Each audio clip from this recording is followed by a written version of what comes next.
air pada tanggal 1 April yang lalu, kami menyerahkan keselamatan negara, tanah air, dan bangsa ini kepada seluruh rakyat Indonesia. Selama kami di luar negeri, kami memperhatikan benar-benar segala kejadian-kejadian di tanah air. Dan kami memperhatikan pula segala perjuangan, segala sikap daripada rakyat Indonesia untuk mempertahankan keselamatan daripada tanah air dan bangsa itu. Indonesia adalah negara kesatuan dan negara kepulauan dengan bentuk pemerintahan republik dengan Dewan Perwakilan Rakyat, Dewan Perwakilan Daerah, dan Presiden yang dipilih secara langsung. Di sini kita akan membahas tentang ancaman di negara Indonesia. Ancaman itu berupa aspek ideologi, politik, ekonomi, sosial budaya, hingga ancaman terhadap pertahanan dan keamanan, atau biasa yang disebut dengan ancaman di bidang Ipolek Sosbud Hankam.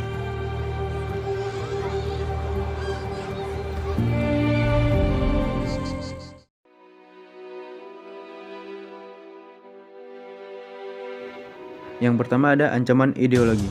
Ancaman ideologi yaitu segala bentuk ancaman yang dapat mengganggu ketahanan nasional suatu negara yang dilakukan dalam tataran pemikiran seperti perang ideologi, arus globalisasi, kepentingan politik, dan lain-lain baik berasal dari dalam maupun luar negeri.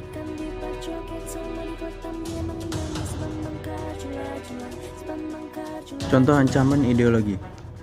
Yang pertama, memunculkan berbagai gerakan separatis karena adanya perbedaan ideologi. Yang kedua, rusaknya etika dan moral bangsa karena sikap serta perilaku yang tidak sesuai dengan nilai-nilai yang tertanam dalam Pancasila.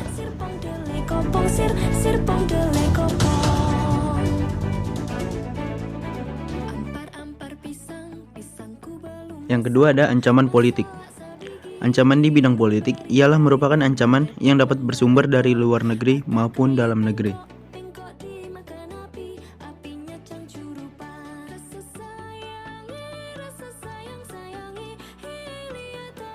Contoh ancaman politik.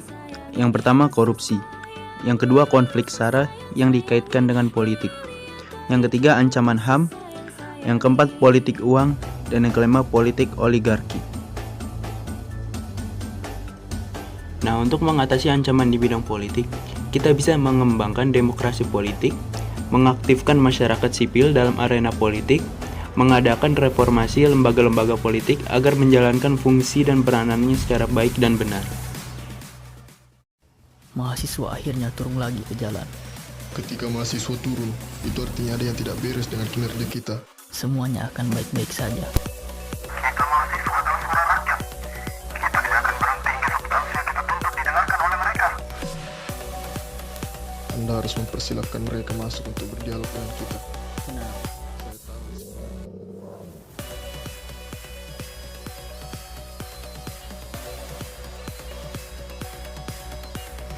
Yang ketiga ada ancaman ekonomi. Ancaman di bidang ekonomi merupakan segala jenis usaha dan kegiatan baik itu yang berasal dari luar maupun dalam negeri yang dinilai mengancam dan membahayakan keamanan finansial serta pertumbuhan ekonomi nasional bangsa Indonesia. Contoh ancaman di bidang ekonomi. Yang pertama ada masalah inflasi, kedua meningkatnya angka pengangguran, ketiga infrastruktur, keempat ketergantungan kepada impor, kelima utang dengan negara lain, dan yang terakhir keenam korupsi.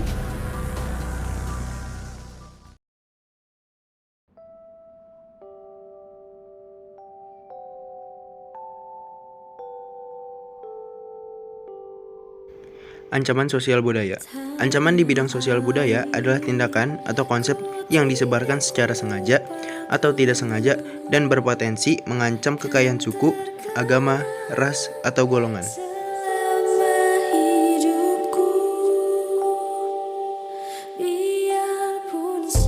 Contoh ancaman sosial budaya. Yang pertama kemiskinan, yang kedua rendahnya kualitas SDM atau sumber daya manusia, yang ketiga keterbelakangan, dan yang keempat ketidakadilan.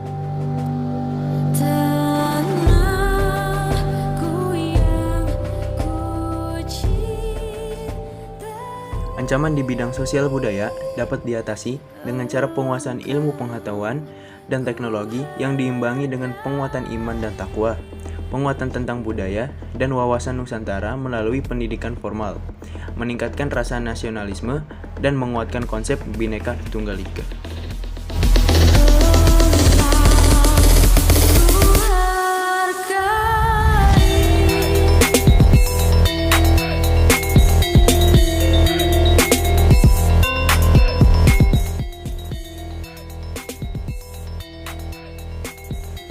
Ancaman pertahanan dan keamanan.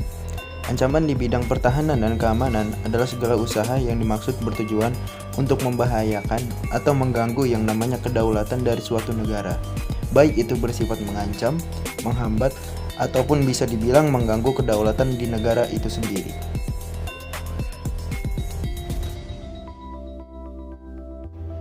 Contoh ancaman pertahanan dan keamanan.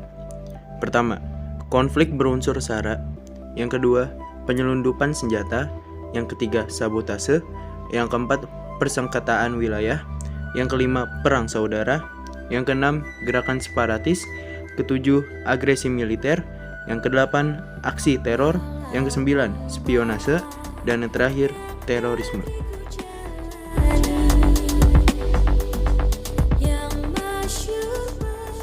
Adapun cara mengatasi ancaman pertahanan dan keamanan adalah dengan membuat sistem Sis-Han-Kam-Rata, di mana Sis-Han-Kam-Rata adalah bentuk upaya dari Indonesia untuk menjaga pertahanan dan keamanan di negara dan mengatasi ancaman di bidang pertahanan dan keamanan.